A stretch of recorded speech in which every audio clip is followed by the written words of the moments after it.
Hey guys, to help run the forums, host the website, and travel, we've introduced a universal service fee for in-depth coverage, including this video. My goal is to be unbiased and transparent. It's a privilege to serve you. This is not an endorsement. Let's get into it.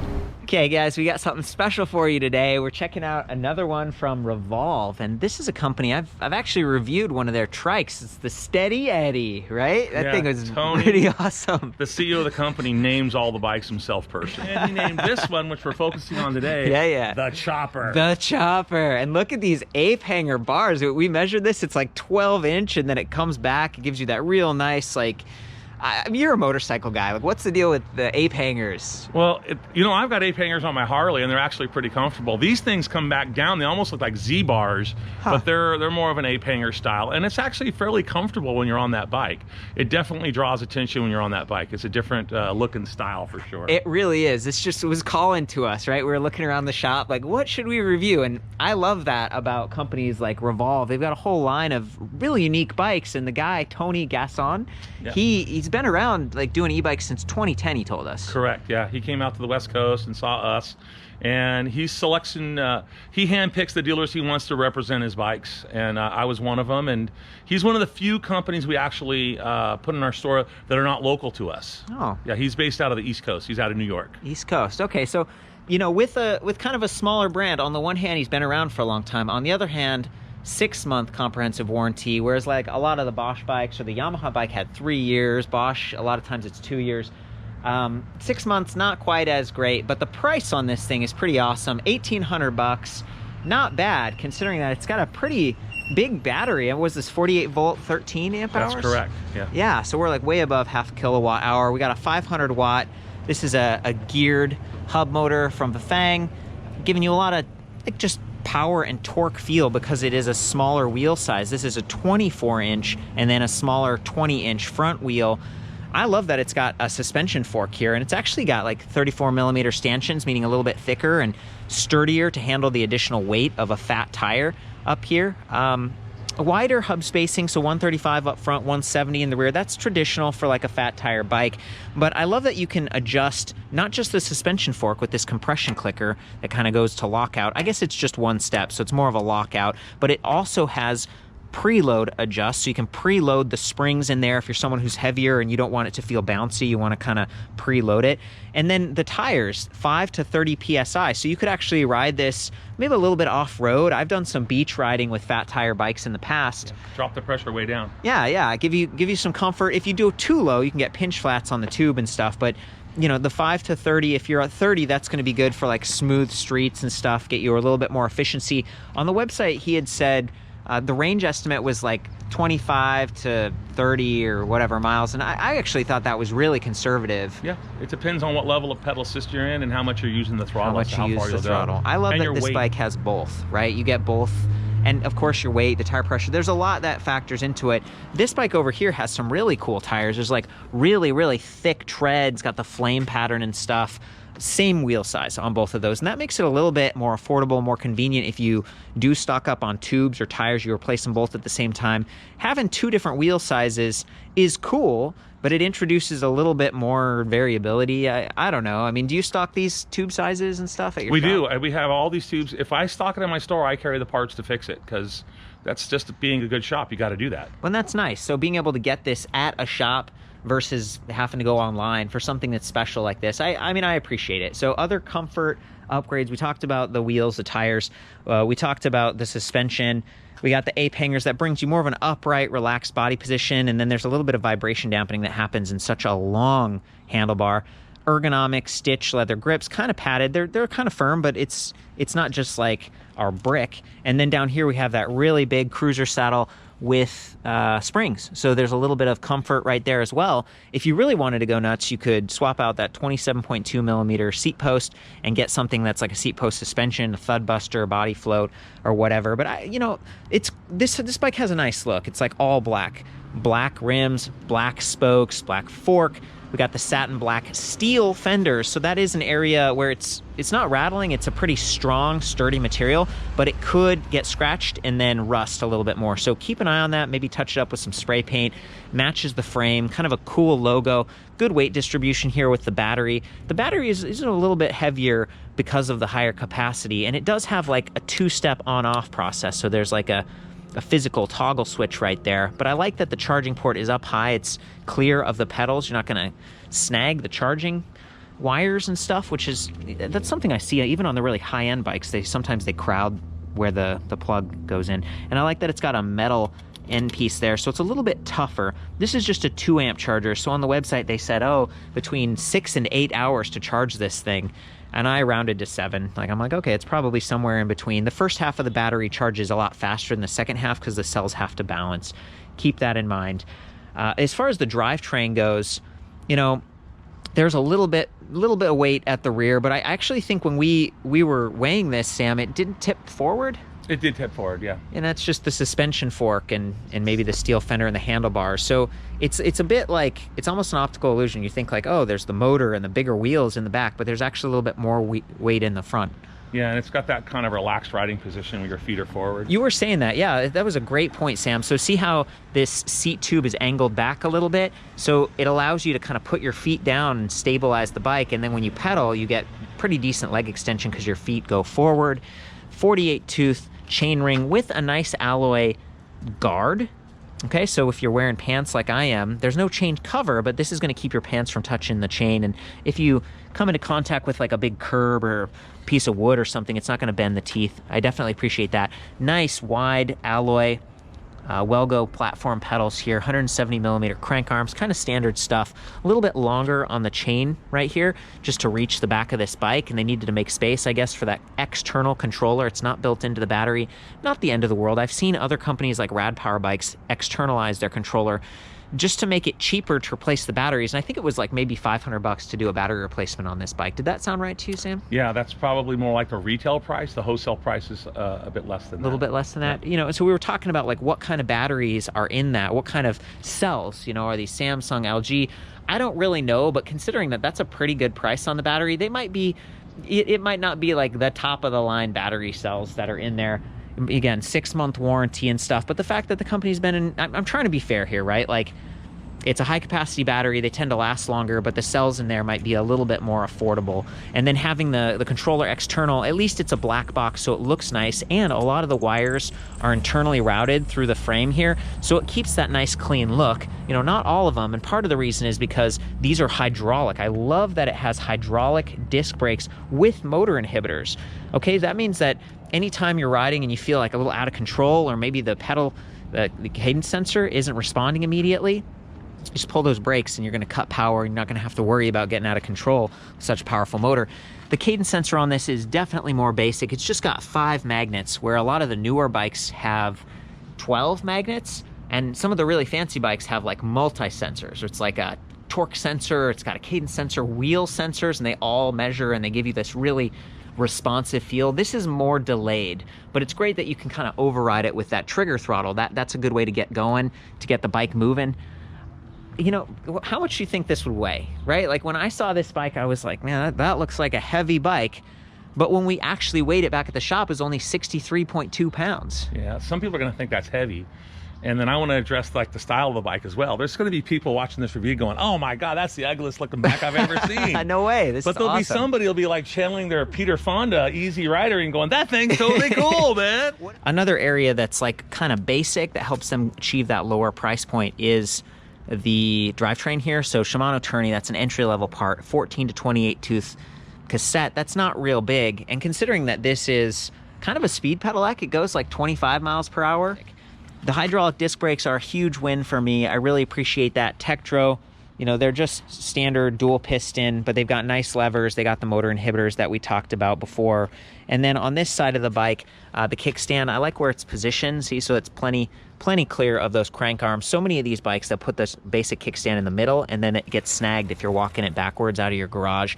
And then the lights. Okay, so I love that it has lights. I'm gonna go ahead and turn on the display by holding that M button for a second. It's a color display, pretty big. It's like 3.5 inch diagonal. blaze light headlight. Oh, and I gotta turn it on, don't I? I think I just hold the up button for a second here. There it is. It blinks to life. Not the world's fanciest light, but I think it fits the style of this bike, and it runs off that big battery, so that's awesome. Kind of points where you aim as you steer the bike. You can aim it up or down a little bit.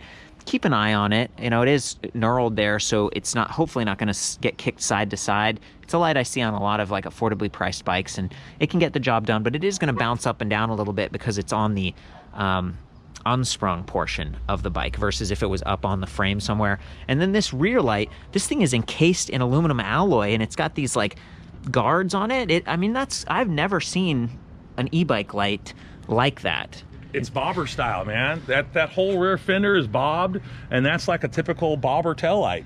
I don't even know who Bob is. It's like they took, like after World War II, guys came back, they had their Harleys and the Indians, and they wanted to make them sportier. They've been over like into Europe, and they're riding Triumphs and BSAs and AJSs and all these cool British bikes. Yeah. And they came back here and they're like, these bikes are heavy. We got to start taking all the sheet metal off. Yeah. And that's how they came up with the term bobber. Interesting. They're bobbing it. They're like, stripping it all down. Thank you. That's what's going on there. That is very cool, Sam. It's nice to get a little bit of history and some of the style and just but I think that's, I don't know, that might be kind of it. I was going to go through the display panel, but do you have anything else to share here, Sam? Oh, I could go on for 10 minutes, and I don't want to take up everybody's time, so I'll let you get into that display panel. Yeah, well, and you can come by, check out the shop sometime, and meet with a dealer. Maybe on his website he has some other dealers, but we actually spoke to Tony. He's a good guy. So I booted up the display a minute ago by holding the M button, and it is color, and it's a little bit easier to read for me than it might be on camera right now, because it's sort of, even though it's partially cloudy, it's a little bit bright right now. Hopefully you can see this. That's my point. We've got up, M, and down. The display swivels, but it's not removable, and there's no like USB ports or anything like that. Color is kind of neat. It makes it a little bit easier to read than one of the monochrome displays. And one thing I noticed is that you can go from this white backlit, which might be nice during the day, to a black background by holding M and down. So let's try that. That's something I expect. Look at that, black, right? So sometimes at night, display can be really distracting, especially when it's that big. On the other hand, you want it to be big because when you're way back up here, when you're actually riding the bike, it's nice to be able to read some of those details. So I'm going to switch it back to light mode. We've got ambient temperature, 12 degrees Celsius, headlight, and that's because I held the up button to activate those just a second ago. 100%, so that's sweet. Battery percentage infographic, way better than just like 5 bars or to even 10 bars. Speed, speedometer right there in the middle, and miles per hour. We got odometer, and if I press the M button, it's going to switch to trip meter, so that's kind of cool. Status, okay. I think that must be like feedback on if the bike's having issues or whatnot. Maybe that's, yeah, I think that's, I was just pulling the brake lever to see if anything happens. Run time, 3 minutes. Assist level, but we'll get back to that. And then watts, so like how hard the motor's working. Assist level, it's neat. You can take it down to 0, and like here, let me try to press the throttle, and it's actually giving me some juice. So this does have throttle only mode, which is kind of nice. Maybe you're like Sam was saying, you get on this bike, you're pedaling around. Sometimes you don't want the bike to respond to your pedaling. You're just floating your feet. So I like that it has assist at 0, but that means that as soon as you turn the bike on, that's hot. So be careful getting on and off, because you bump that, you could take off. And it's a trigger throttle. I think they've done this this bigger SIS indexed shifter from Shimano. It's the big thumb shifter. I prefer the little triggers, but a lot of times those don't work when you have a twist throttle or a trigger throttle. They just get in the way. It's too crowded. So one of the benefits of this shifter design is that it works pretty well if you've got big hands or if you're wearing gloves and it's cold. So there we go. Back to the assist levels, goes all the way up to level 5. Of course, the higher it is, the more juice you're going to get, but the faster you're going to drain that battery pack. I think that's a pretty good overview. I didn't find walk mode, but I did find settings. So if you hold up and down, go into display settings, you can change the units from miles per hour to kilometers. Brightness, it's at 100% right now because I wanted you guys to be able to see it. Auto off, 5 minutes. Battery voltage, 48 volt. Assist levels, 5. Wheel diameter, it's 27 inches right now, which is, I think they did that because it's a 24-inch wheel, but then it's a 4-inch wide fat tire, right? So maybe that's the closest equivalent to get accurate readouts. Speed limit 50 kilometers per hour. So they've got this one just like go as fast as the motor can. Magnetic steel, start mode 0, driving mode 2, assist sensitivity 12. So even though there are only 5 magnets down there, you can adjust how sensitive it is, how quickly it picks up. And then set next page. Let's see what we got here. Assist start power 3, assist magnetic 5, current limit 15. So 15 amps, that might be like the current there for the controller. A lot of options in this display, and that's kind of fun if you're someone who likes to, you know, experiment a little bit and tinker with your stuff. I feel like that's good. And Sam, I wanted to get the battery off real quick just to show that. So I turn the power off, turn the key, slide it forward a little bit. There you go. So there's the battery pack. It's like kind of the Shark power, thicker though than what I'm used to seeing. And I'm glad we pull it off because there actually is a USB port on this. I haven't tested it. We were running out of daylight. We thought it was going to rain, but that's there. And my guess is that it's a 5-volt, 500 milliamp output, which might be enough to charge like an Android phone or maybe some portable accessories. It's got a little LED infographic there that gives you some feedback about charge level. It's a good idea to store your battery in a cool, dry location. Try not to drop it. You know, batteries can be kind of sensitive, and that is one of the more expensive parts of a bike. Yeah, it is the most expensive part to replace on a bike. How much does this weigh? Did you say that? Yeah, I thought it was like 7.7 pounds. No. Yeah, so it's a little heavier. A lot of times, but again, the volt, or it's like 48 volt, 13 amp hour. This is a higher capacity battery pack. So it's good to have that when you're moving this much weight. Okay, so he put it on. Always make sure you lock your battery. We've had people take off and their batteries will pop off their bike. You hit the ground and it could damage your battery, and then you're looking at a new battery. That'd be a real bummer. So I think that's it. And remember, if you feel like, why isn't the bike working? It might be that the battery is switched off. That's another kind of a safety feature maybe. And we power it up and it's basically ready to go. Will you toss this charger in my backpack, Let's do Sam? it. Sweet. This is going to be awesome. Sam, I noticed you didn't have a helmet on during our little talk here, and I'm just curious, what's this all about, buddy? I'm doing my Easy Rider helmet here, like Peter Fonda. Represent, buddy. So Look at that. My lid on. You know, the cool thing about this kind of bike is it puts a smile on my face every time I ride it. And quite honestly, when I first rode it, I thought, oh, that thing's gonna handle like doo-doo. And I actually rode it and I was like, this isn't bad. Yeah. You know, I rode it home one day and I was like, hey, I'm impressed with it. And my wife also likes this bike, and she's like 100 pounds, 5'2", and she jumps on this thing and she just takes off like a rocket with that powerful, you know, she's to 25 miles an hour in like a half a block. That's awesome. I'm going to start out on that one, and then we'll trade off because I want to see you get the third person. So it's already booted up and stuff. Stow the kickstand. I'm going to take this all the way up to assist level 5. This is always how I do it, just to give you guys the most feedback on how loud the motor might be. Let's see here.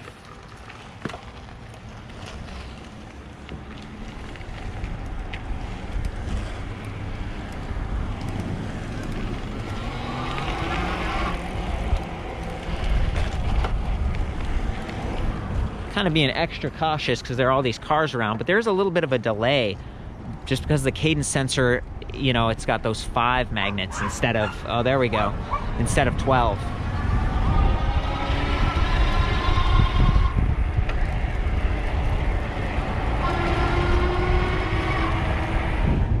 Yeah, big time delay, and that might go back to the settings menu we looked at before. I'm a little bit hesitant to ride with no hands just because the smaller wheel diameter can be kind of twitchy. And I love how smooth and responsive that throttle is. That's definitely my personal favorite with a bike like this. There we go. Oh boy.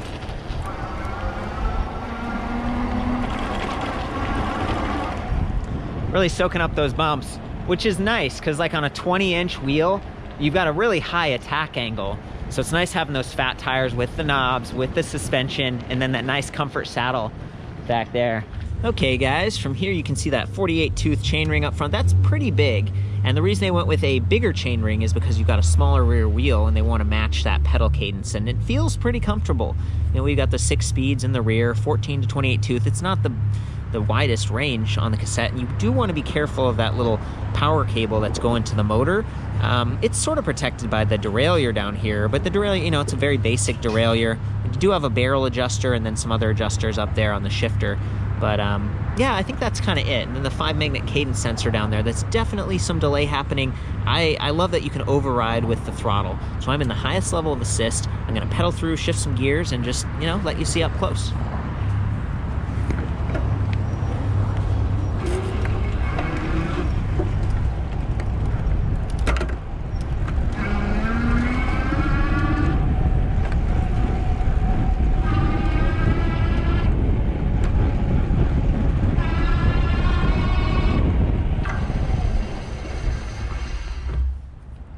So that was, I started out with the throttle for a second, but that was all pedal assist, and you could see how delayed it was. So I don't know if it's the settings or whatever. Again, not the end of the world, but definitely one of the less responsive bikes that I've reviewed in terms of cadence sensing. I'm loving the brakes. I mean, you definitely get a lot of stopping power here, in part because of the small wheel diameter, and then the hydraulic disc brakes. It's not mechanical, it's a hydraulic, so the front and rear brakes, they pull consistently, very powerfully. And then I don't think I said it before, but I think it's like 180 millimeter disc rotor up front and 160 in the rear. So a lot of times your weight shifts forward and you get some dive when you're braking if you're not locked out on that suspension fork. And it's nice to have the extra braking power up there because your weight is really pushing on that front wheel. But you could slide out and you could really lock this out easily. So ease into those brakes, especially the front one. I'm gonna do the throttle this time to really max out power from that motor and give you guys some feedback on what it sounds like.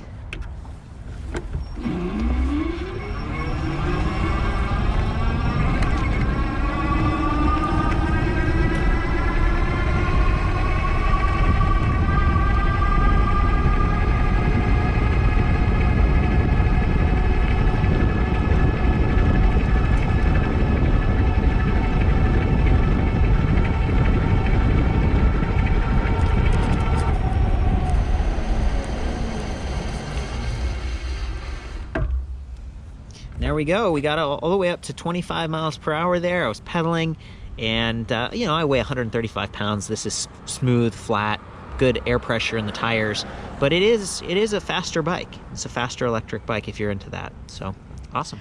So I'm gonna pedal on this one. This has like a full grip throttle, so it's kind of tough to film, and we're gonna do our best. Are you ready to go, Sam? Yeah, let's do it. There we go. Look at him go. It's got that nice spring saddle.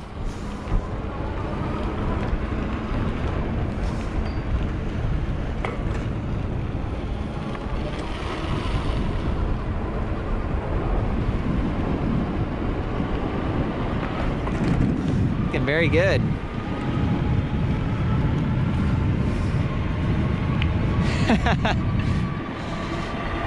Turn on the lights, buddy. I want to get up on your right. There we go. It's the drive side. We thought it was going to rain, so it's a good thing we got the fenders on these bikes, even though the coverage is a bit limited. It's quite peppy. Yeah.